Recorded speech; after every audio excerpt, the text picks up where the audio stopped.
A gente sabe que alegria é uma emoção. E se é emoção, pode ser provocado. A gente, como ser humano, está procurando felicidade. E felicidade, segundo o dicionário, é um concurso de circunstâncias que causam a felicidade. Isso significa que felicidade é algo que acontece externamente, que impacta internamente. Mas a Bíblia nos ensina algo diferente. Não que felicidade não seja pertinente, e muito menos a alegria, as emoções. Pelo contrário, Deus é o Deus que trabalha também com as nossas emoções. Mas quando a Bíblia diz que Deus vai nos levar a um deserto, e lá Ele vai falar de amor, Ele está querendo nos ensinar uma outra coisa, que não é alegria nem felicidade, mas biblicamente tem um outro nome chamado regozijo, que é se alegrar no meio da tempestade. Tabernáculos está chegando. E a história de Tabernáculos fala de um povo que por 40 anos viu o milagre todos os dias acontecendo na vida deles. É natural, irmão. Isso não poupou deles fé. Não poupou de Deus incentivo. Não poupou de Deus paciência. E não poupou deles também a capacidade de ter esperança que em algum momento Deus introduziria eles na terra. Eu acredito que todos os dias, eles passaram 40 anos. A Bíblia diz que em um determinado momento, Moisés mandou 12 espias. Dos 12 espias que foram, 10 voltaram com impressões, com emoções à flor da pele. Mas 2 homens, Josué e Caleb, voltaram com frutos, com evidências. Ainda que Deus mexa com as nossas emoções, Deus quer nos trazer evidências aqui nessa noite. Porque a Bíblia diz que enganoso é o nosso coração, as nossas percepções e as nossas emoções podem nos trair. Então nós precisamos aprender o que é regozijar. Porque não importa onde a gente esteja, nós vamos permanecer com o coração no lugar que Deus quer que a gente esteja. Um coração alegre aformoseia o nosso rosto.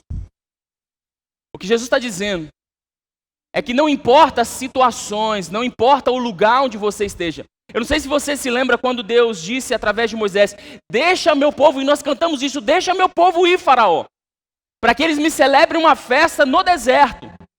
Irmãos, deserto não é lugar de festa. Deserto é lugar de reclamação e de murmuração, mas Deus disse, eu vou levar meu povo para um lugar que falta tudo e eles vão aprender a celebrar comigo. Porque não são ambientes que produzem provisão, sou eu que produzo provisão na vida deles. Hoje Deus vai te ensinar a celebrar provisões que você ainda não experimentou, mas provisões que você está esperando que aconteça. O que Deus disse, olha, eu vou colocar esse povo na terra que emana leite e mel. Muitos deles não viram isso, mas celebraram isso. Permaneceram com o coração nisso. A Bíblia diz que quando Caleb, já amortecido no seu corpo, Deus disse para Moisés, agora vocês vão entrar. Moisés não entrou, mas Caleb entrou. E ele disse, vocês vão entrar e vão conquistar a terra. Caleb disse, eu me sinto tão jovem hoje, quanto no dia que eu entrei nessa terra pela primeira vez.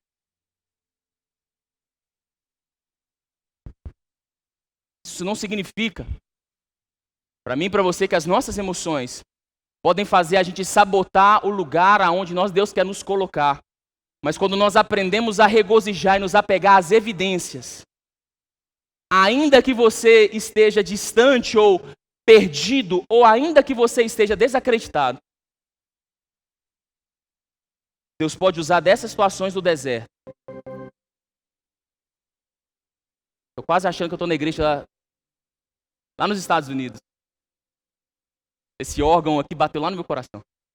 Deus pode pegar essas emoções, pode pegar esse ambiente, pode pegar tudo isso e transformar em provisão sobre as nossas vidas. Quero te convidar a fechar seus olhos. Eu quero orar com você nessa noite, antes de a gente ministrar. Meu amigo Espírito Santo, eu quero te pedir nessa noite que o Senhor cubra o nosso coração.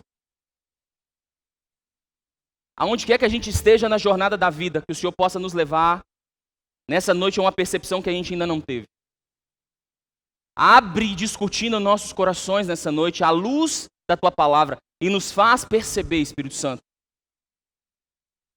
aonde nós estamos brecando, freando, sabotando, Senhor, um nível de provisão que o Senhor quer, o nível de cumprimento de promessa que o Senhor quer fazer nas nossas vidas. Abre, Senhor, o nosso bom depósito. Eu creio que nessa noite é uma noite de esperança. E eu quero profetizar esperança no meio dos meus irmãos. Por isso, cobre esse ambiente, tira toda voz paralela. Cala, Senhor, todo discurso interno e ative em nós o Teu Espírito para que Ele seja o maestro dessa palavra, o maestro dessas emoções, dessas informações que chegam ao nosso coração e à nossa mente nessa noite. Abra as janelas dos céus. Perdoa, Senhor, todo o nível de murmuração que nós praticamos. Todo o nível de desânimo, de cansaço e fadiga espiritual em esperar o acontecer do Senhor. A palavra diz que ninguém sabe o dia e a hora da sua volta. E ainda assim nós celebramos. Nos ensina a nos apegarmos às promessas que nós temos. E ainda que nós não tenhamos a mínima ideia de quando vai acontecer, nos ensina a celebrá-las também nessa noite. Que nosso coração seja um coração grato, para que todos os desertos se tornem mananciais sobre as nossas vidas. E eu creio que tudo isso que o Senhor vai fazer nessa noite vai se transformar em glória e honra sobre a vida de cada um, em nome de Jesus. Aleluia. Eu quero começar na noite de hoje. Antes de começar, se você está espalhado, quem está espalhado está em cima no hall, do hall de cá, entra, senta, pega uma cadeira. Eu quero começar falando a respeito de uma data, dia 7 de junho de 2013. 7 de junho de 2013 foi um marco de Deus na minha vida. Era um domingo à tarde. E nesse domingo à tarde, Deus me visitou na sala da minha casa, no quartinho da minha casa. E essa palavra já fez 10 anos. E nesse dia dessa visita que Deus me fez, Deus me mandou pegar um caderno. Tinha um caderno. Coloquei lá e Deus me disse assim. Eu estava logo no início, há 10 anos atrás, eu não era pastor, eu estava começando uma jornada ministerial. Eu ainda não falava para as pessoas que queria ser pastor. Na verdade, eu estava sendo um quebra-galho numa igreja que não tinha pastor e eu estava ali tentando ajudar. Mas uns dias antes, eu passei por um processo de ministrar no encontro com Deus e eu estava ali ministrando. E de repente, um dos pastores que estavam ali comigo, eu estava ministrando a palavra e logo depois eu chamei as pessoas na frente. E de repente um dos pastores que estavam ali me procurou no meio da ministração, no meio de imposição de mãos, e o pastor disse assim: eu tenho uma palavra de Deus para a sua vida. Ele impôs as mãos na minha cabeça e disse para mim assim, porque eu falava para as pessoas, não, eu estou aqui só quebrando um galho. E ele impôs as mãos na minha cabeça, ele não conhecia a minha história, mas ele disse assim, Deus manda te dizer que você não é um quebra-galho. E naquele momento eu tive a percepção clara do que Deus queria na minha vida. Eu só não sabia como fazer. Até o dia 7 de junho de 2013. No dia 7 de junho de 2013, nessa visita que Deus fez comigo no quarto da minha casa, Ele mandou que eu escrevesse, porque agora, naquele momento, eu já tinha uma certeza do que Deus queria fazer, era assim, no sentido pastoral. Deus já tinha falado no meu coração ali que eu ia ser pastor. E eu comecei a escrever a igreja. A pergunta de Deus é, eu quero que você escreva a igreja que você sonha. E eu comecei a escrever. Irmãos, uma folha não coube a igreja que eu sonhava. 10 anos depois, essa igreja que eu sonhava ainda não chegou. Mas muitas coisas já chegaram. Amém? Fala para a pessoa do seu lado, você é fruto dessa visão. Fruto dessa visão. Porque muitas vezes eu quis desistir disso. Muitas vezes 10 anos é muito tempo. Muitas vezes eu quis desistir de tudo isso. Mas no dia dessa visita de Deus, quando eu terminei de escrever tudo aquilo que Ele tinha me pedido para escrever, que estava dentro do meu coração, Deus disse, abre a Bíblia. E quando eu abri a Bíblia, eu abri no livro de Isaías, capítulo 49. E eu queria que você abrisse essa Bíblia comigo hoje. Isaías, capítulo 49. Deus me deu esse texto. E disse para mim naquele dia, essa é a sua vida. E depois de 10 anos, todas as vezes que eu tenho dificuldade para tomar uma decisão, todas as vezes que eu tenho medo de tomar uma decisão, todas as vezes que eu me sinto pressionado, e não pense você que não existe momentos da vida que não dá vontade de desistir, tá. Mas todas as vezes que eu me encontro nessa encruzilhada de vida, essa palavra acende no meu coração mais uma vez. E eu quero ler com vocês. Ouve-me, ó ilhas, escutai, vós, povos de longe. O Senhor me chamou desde o ventre, e desde as entranhas da minha mãe fez menção do meu nome. Ele fez a minha boca uma espada aguda, e com a sombra da sua mão me cobriu, e me pôs como uma flecha limpa, e me escondeu na sua aljava. E me disse, tu és o meu servo, por quem eu hei de ser glorificado. Eu mesmo disse, de balde tenho trabalhado inutilmente e vãmente. Gastei as minhas forças, todavia o meu direito está perante o Senhor, a minha recompensa perante o meu Deus. Mas agora diz o Senhor que me formou desde o ventre para ser o seu servo, para que tornes a trazer Jacó e para reunir Israel a ele. Porque eu sou glorificado perante o Senhor e o meu Deus é a minha força. Sim, diz ele, pouco é para meu servo, para restaurares as tribos e torná-las a trazer os remanescentes de Israel. Também te dei como luz para os gentios, para seres salvação até as extremidades da terra. Assim diz o Senhor, o Redentor e Santo de Israel, o que é desprezado e aborrecido das nações. Ao servo dos tiranos, os reis os verão e os príncipes se levantarão e te adorarão por amor do Senhor, que é fiel, do Santo de Israel, que te escolheu.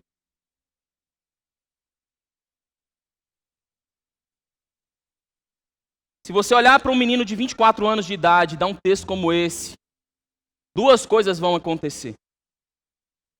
A primeira coisa que vai acontecer para um menino de 24 anos de idade pode ser a sua humanidade gritar e dizer, uau, Deus vai fazer isso na minha vida, e eu vou ser o bam, e tudo vai acontecer.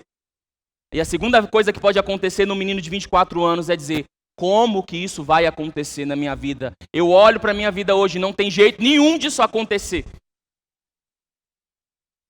E esse é o dilema de toda a promessa que nós recebemos. Esse é o grande conflito que nós lidamos com todas as palavras que nós recebemos. Como que isso pode acontecer? E uau, isso vai acontecer.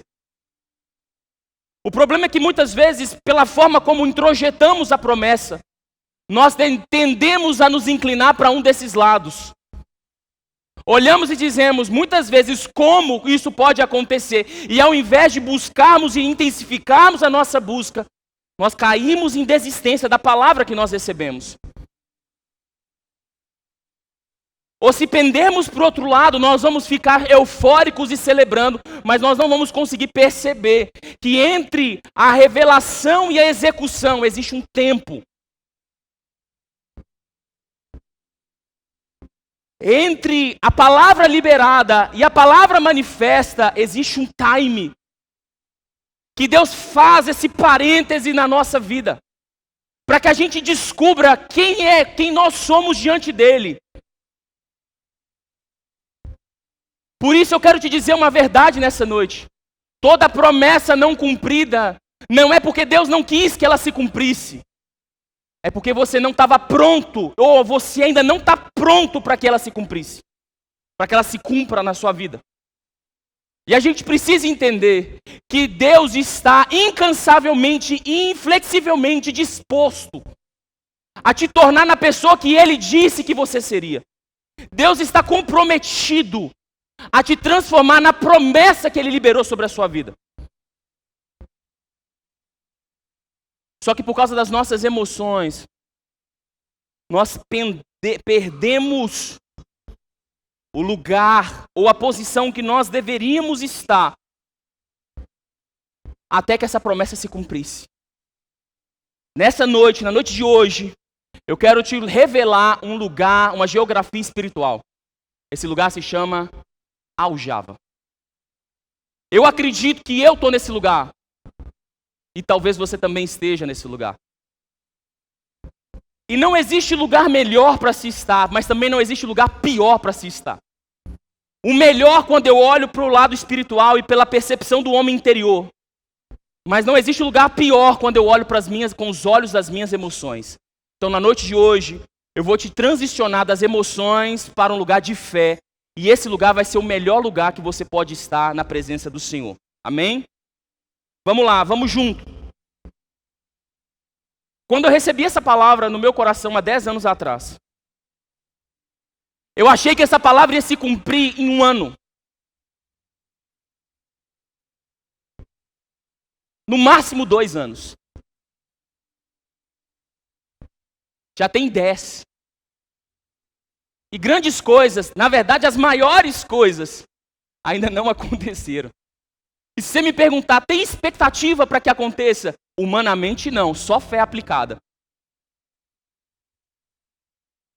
Mas todas as vezes que nós recebemos essas promessas, nós achamos que essas promessas são promessas que liberam uma direção para onde eu preciso ir. Normalmente existem promessas que te liberam direção, mas existem promessas que nós recebemos que servem para a ativação.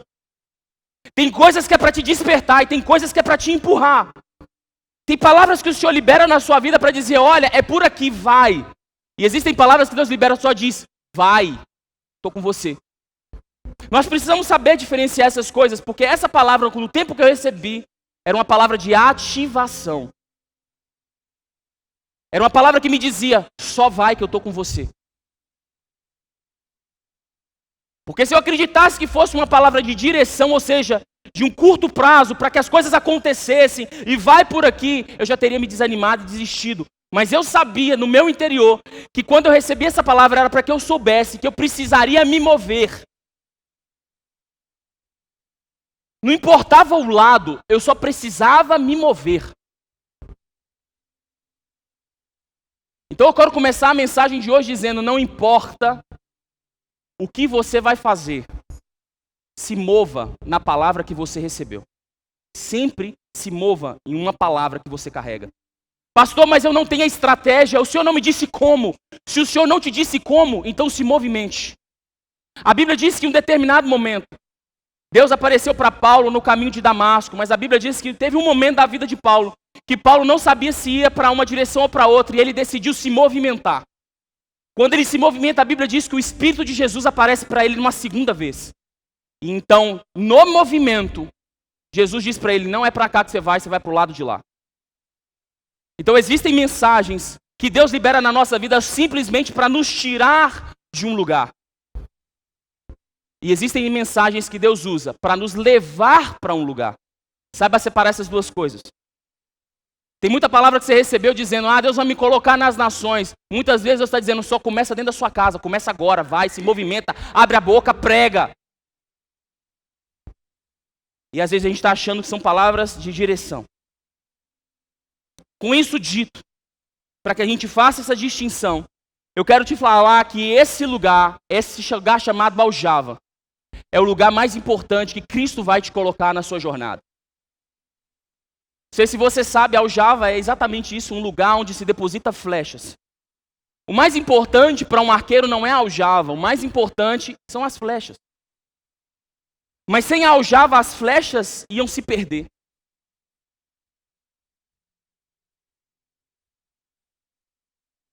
Durante a batalha, uma flecha podia estragar. Alguma coisa podia acontecer. Então essa flecha era guardada para um próximo momento. Como eu disse aqui no início, existe um tempo entre a revelação e a execução da promessa. E esse parênteses entre a revelação e a execução se chama aljava. Quando Deus te coloca num lugar, para ali você ser treinado, para ali você ser moldado, para ali você ser tratado, no seu corpo, na sua alma e no seu espírito. Qual é o problema disso, pastor? É que muitas vezes nós achamos que depois de receber uma promessa, vamos lá, pergunta para quem está do seu lado, você carrega uma promessa, irmão? Você carrega uma promessa? Quem carrega uma promessa aqui? Levanta a mão para mim. Quem carrega uma grande promessa? Levanta a mão para mim. Mais alto, deixa eu ver. Deixa eu ver com quem que eu estou lidando aqui hoje. Todo mundo carrega uma promessa. Se você não carrega uma promessa particular, saiba que Deus tem 1195 na palavra só para você. Amém? Detalhe. Quando nós recebemos esse tipo de palavra, nós podemos cair na armadilha de começar a esperar que isso aconteça instantaneamente. Isso vai acontecer, isso vai acontecer, isso vai acontecer, isso vai acontecer, isso vai acontecer. E a gente começa a perceber que nem sempre as coisas acontecem instantaneamente. Então vem a nossa alma e diz: Deus se esqueceu de você. Ou Deus se esqueceu da promessa que fez a você. Eu não sei quantos de vocês já passaram por essa experiência de achar que Deus se esqueceu da promessa que tinha feito. Como eu disse, eu quis usar especificamente a minha experiência, uma palavra de 10 anos. Eu acredito que tem pessoas aqui que carregam palavras há mais tempo do que eu. Então, se tiver, tem alguém que carrega uma palavra no seu coração há mais de 10 anos? Levanta a mão para mim. 10, mais de 10, mais de 10, mais de 10. Então vocês sabem exatamente, milimetricamente o que eu estou falando.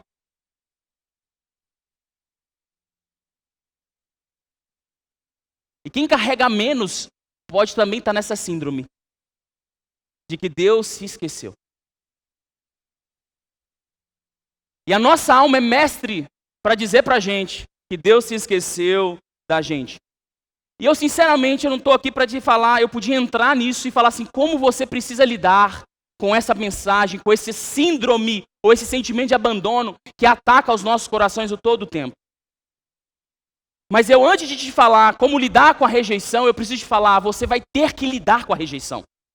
Qualquer homem, qualquer mulher, em qualquer tempo vai sentir algum dia a rejeição tocar em você.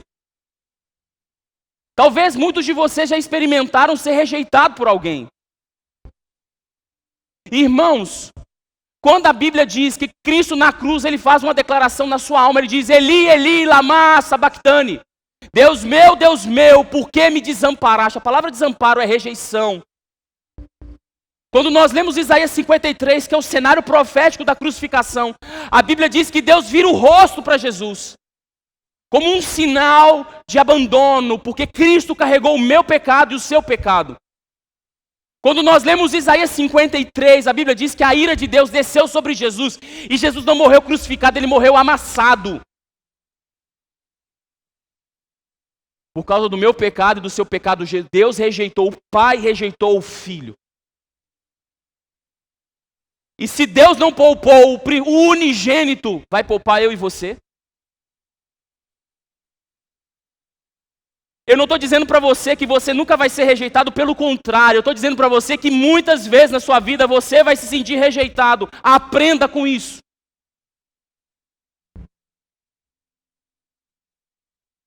Chega desse mimimi dizendo, ai, não. Você vai passar pela experiência da rejeição. Porque quando nós somos vitoriosos na experiência da rejeição, preste atenção no que eu vou te dizer. Quando você passa na prova da rejeição, você para de se mover pelas opiniões das pessoas e se move por um propósito. Quem ainda se move pelo aplauso de pessoas não está pronto para governar. A Bíblia diz que Davi, que estava no pasto, Samuel foi ungir. O pai chamou todos os filhos e quando todos os filhos foram rejeitados, o profeta pergunta, você não tem mais nenhum filho? O que dá a entender é que Jessé diz, eu tenho mais um, no sentido de ele não tem importância. E manda trazer Davi. Quando Davi vai levar alimento para os irmãos na guerra com Golias, a Bíblia diz que Eliabe olha para ele e fala assim, você é presunçoso, eu sei quem você é. No sentido de, sai daqui, moleque. Mas um dia Davi sentou no trono, porque aprendeu a lidar com as suas próprias rejeições. Quer outro? Um menino que 14 anos ganhou uma capa listrada do pai e recebeu um sonho que governaria, o sol e a lua se dobraria diante dele. Ele foi vendido escravo pelos irmãos. Para não matá-lo, os irmãos venderam ele como escravo. José experimentou a dor da rejeição dentro da sua própria família. Mas a sua rejeição não governou ele. O propósito que Deus tinha e que ele abraçou, governou ele acima da síndrome e do sentimento de rejeição que ele poderia legitimamente carregar, assim como eu e você. Quando nós recebemos uma promessa e essa promessa demora a se cumprir, nós podemos lidar com esse sentimento chamado rejeição de pessoas e até mesmo de Deus, dizendo: Deus se esqueceu, está demorando, parece que não vai se cumprir. Mas eu quero te dizer que quem fala isso com você é o inimigo da sua alma. É quem diz para você que nada vai dar certo. E nós precisamos aprender a governar a nossa alma, porque quem recebe uma palavra precisa se adiantar a ela. Dizer: Deus, eu sei quando, não sei quando é o tempo do cumprimento, mas eu quero estar pronto quando ela acontecer. Fala para quem está do seu lado: quem se adianta? Quem se adianta, governa. Nós precisamos nos lembrar que Deus não enterra ninguém. Deus planta pessoas. Existem muitas pessoas que se sentem esquecidas por Deus, enterradas, sonhos que foram enterrados, promessas que foram enterradas. Deixa eu te contar uma coisa, sabe onde que essas promessas estão? Talvez você não esteja lá, mas as promessas estão lá. A Bíblia vai mostrar que se uma semente cai na terra e não morre, ela não frutifica.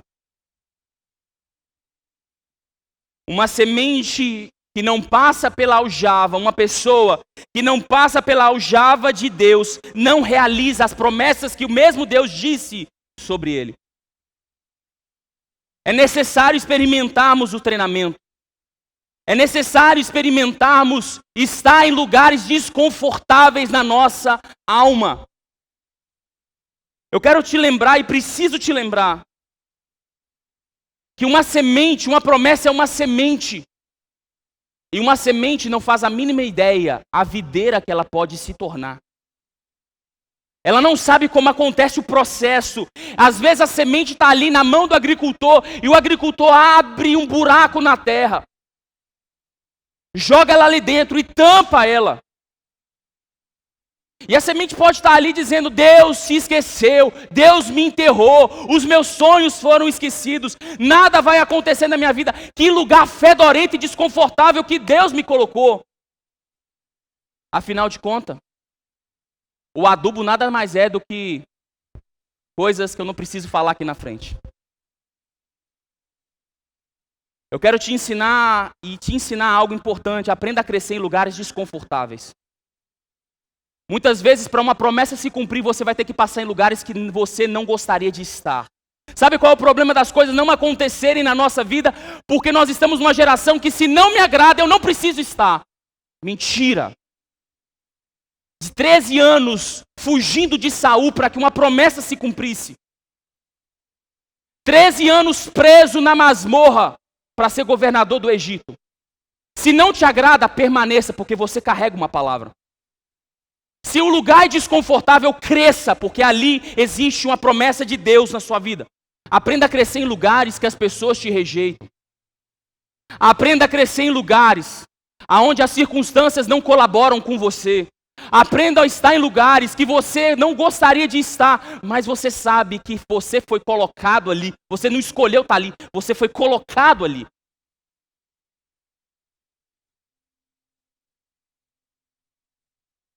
Porque você não está esquecido, você está plantado para que uma promessa se cumpra na sua vida. Deus não faz nada por acaso, irmãos. Sabe esses lugares enjoados que você está? Sabe essas pessoas que você se relaciona e você fala assim, Deus, por que eu estou vivendo do lado desse fulano? Por que nada não é o que eu escolhi? Parece que nada está acontecendo do jeito que a palavra foi liberada para a minha vida. Era para ser diferente, era para ser de outra forma. Por que quando tudo parece que vai melhorar, começa a piorar?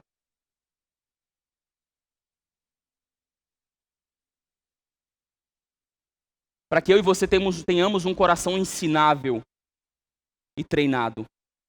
Preste atenção no que eu vou te dizer. Quando Jesus morre, humanamente dizendo, Jesus morre. Jesus é enterrado em um lugar que ele não tinha, os seus discípulos não tinham dinheiro para comprar, a família dele não tinha dinheiro para comprar. Lembram disso? Lembram disso? Um sepulcro foi comprado. Quem comprou o sepulcro, você lembra? Quem comprou o sepulcro? Quem comprou o sepulcro? José de Arimateia.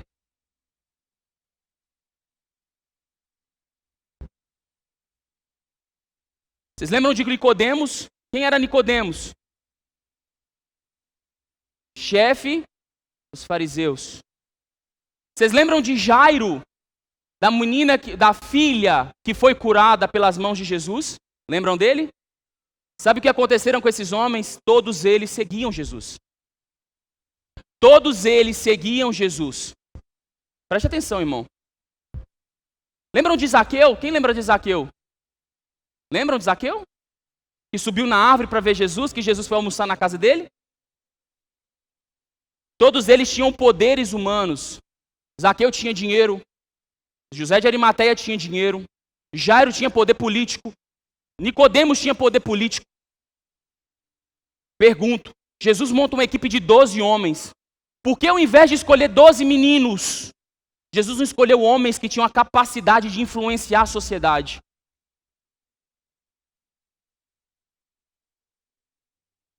Por que ao invés de escolher 12 meninos, Jesus não escolheu homens que tinham o poder de influenciar a sociedade?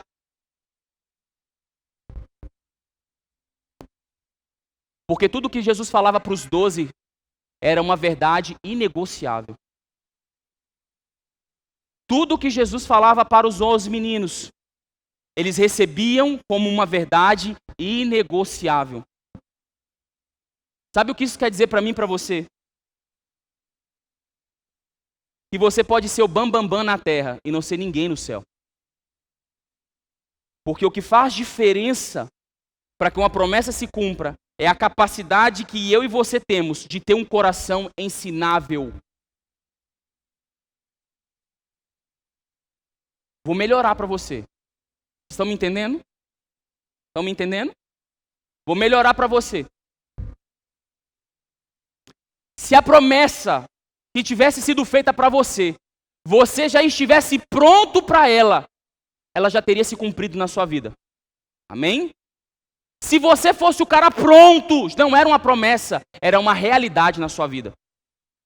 Ok? Por que não aconteceu ainda? Porque você não é a pessoa certa para a promessa acontecer, ser liberada sobre a sua. Mas a gente ainda está dizendo, não, Deus, eu não me sinto pronto, mas por favor, não mexa na minha agenda. Não, Deus, não me sinto pronto, mas por favor, não mexa nos meus relacionamentos. Não, Deus, eu não estou pronto, mas por favor, não toca nas minhas convicções. Não, Deus, se o Senhor mexer nas minhas convicções, eu tenho uma ideia melhor. Olha, se a gente fizer isso, o Senhor pode cumprir a promessa na minha vida. Deus não dá jeitinho. Por isso Deus usa 12 meninos para dizer para vocês, se vocês andarem nos meus caminhos e me obedecer, então eu farei acontecer na sua vida. Porque sem mim, nada podeis.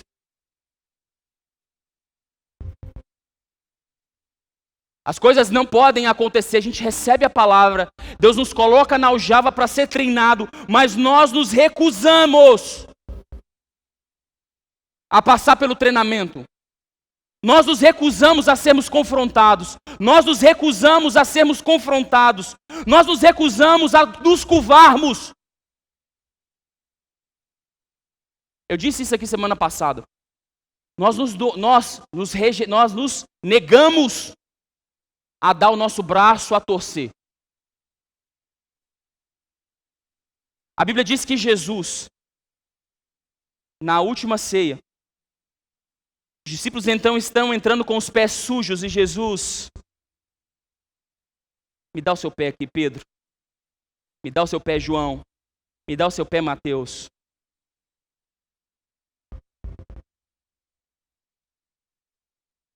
Porque alguém que está em pé, na sua alma e no seu espírito, não tem problema nenhum em se curvar. Mas quem já se sente curvado, quando precisa se curvar, vai se sentir humilhado.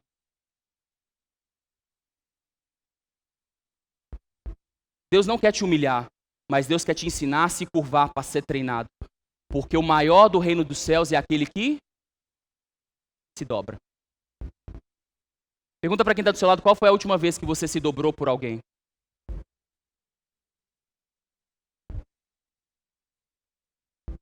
Deus não faz nada por acaso.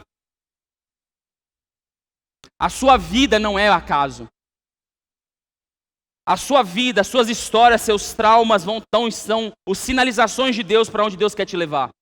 Todo trauma tem o poder de te parar, de causar uma fratura que vai interromper ou vai mudar o curso da sua vida. Mas quando Deus trata seu trauma, diz para você assim, nesse lugar que você se sente incapaz, eu vou fazer você mais do que vencedor, porque a minha graça te basta. E o meu poder se aperfeiçoa na sua. Não pense que os seus traumas que você carrega foi o diabo. Muitas vezes, Deus está usando dos traumas que você carrega para ser uma ponte de milagre sobre a sua vida. Vou dizer uma outra coisa. Quem aqui já quebrou um membro do corpo? Levanta a mão, um braço, uma perna. Quem já quebrou? Quem já quebrou? Tem gente que já quebrou mais de algumas vezes, né? Quando o nosso osso quebra e há a cauterização do osso, o lugar aonde está sendo regenerado fica mais forte do que era naturalmente. Eu quero profetizar sobre a sua vida. Toda trauma que quebrou você vai se transformar num lugar mais forte para a glória de Deus, em nome de Jesus.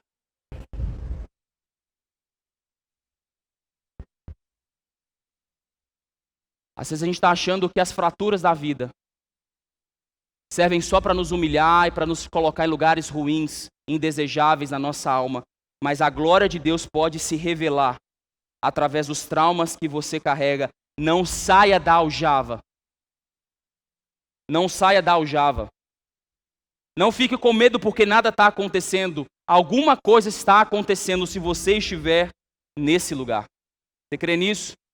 Você crê nisso? Você pode aplaudir o Senhor Jesus nessa noite?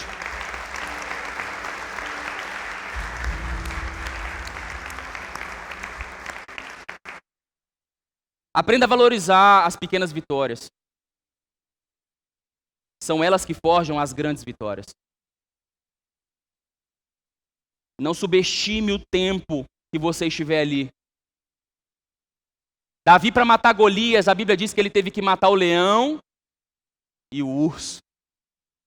Só que enquanto ele matava o leão e matava o urso, ninguém...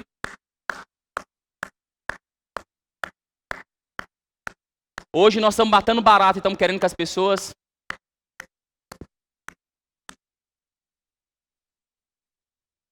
Vai ser necessário vitória sem que ninguém veja. Você vai ter que passar pelas vitórias solitárias que ninguém te celebra. Porque são as vitórias solitárias que vão tratar o seu coração para quando as grandes vitórias vierem, você não engrandecer a soberba do seu coração. Pequenas vitórias celebradas por você, sem que ninguém bata palma, vai te forjar para as grandes vitórias. Na verdade, vai te habilitar para as grandes vitórias. O que seria Golias se Davi não tivesse matado o leão e o urso antes?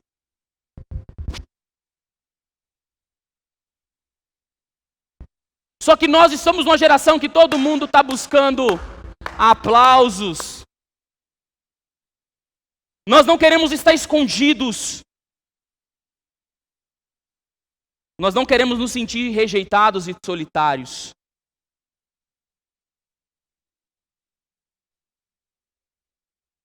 Mas eu quero te dizer, isso vai acontecer comigo e vai acontecer com você.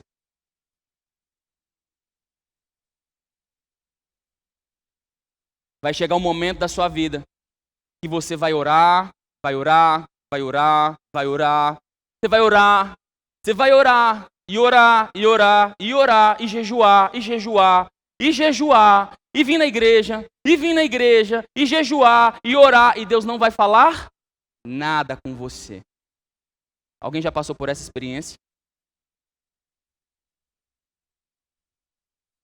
Saiba que você está no melhor lugar. Você está escondido debaixo do esconderijo do Altíssimo. Deus está cuidando de você.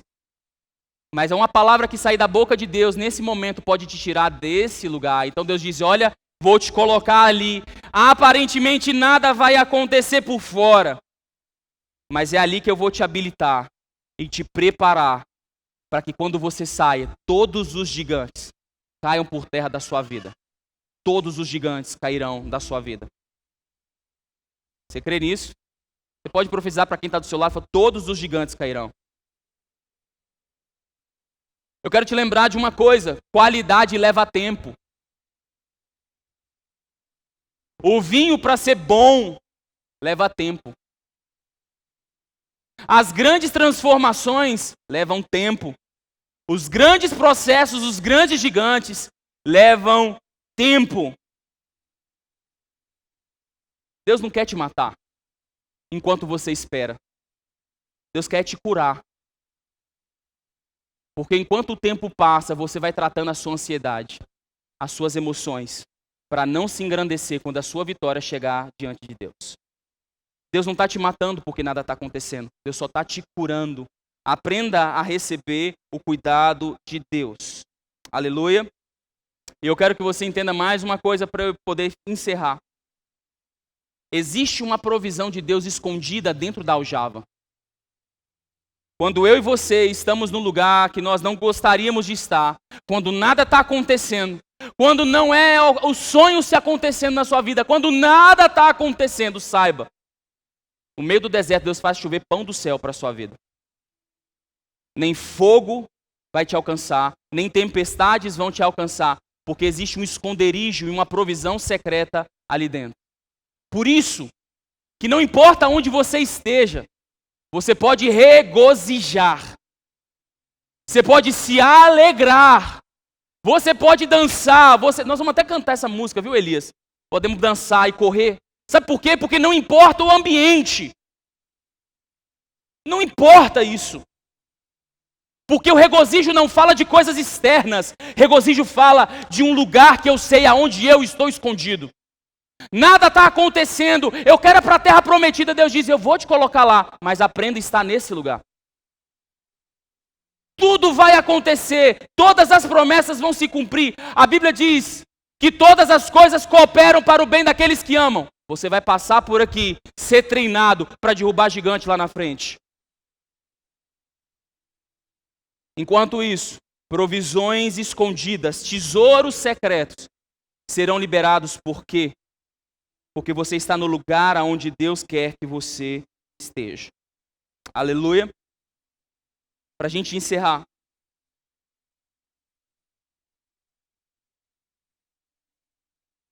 Quando nós estamos nesses lugares, a nossa maior vontade é que Deus nos jogue para fora como uma flecha. Afinal de contas, a aljava é lugar de colocar flecha. Fala para o seu irmão, você é uma flecha polida. Você é uma flecha polida. Tudo que nós queremos é que a nossa hora chegue. Quem é que não quer ver a sua estrela brilhar? Quem não quer ver as luzes se acender para que você apareça? Quem não gosta de ouvir aplausos na sua direção? Quem é que não gosta? Mas quando nós estamos na aljava, tudo que nós queremos é que a nossa hora... Só que normalmente essa hora é a hora mais conturbada da nossa vida.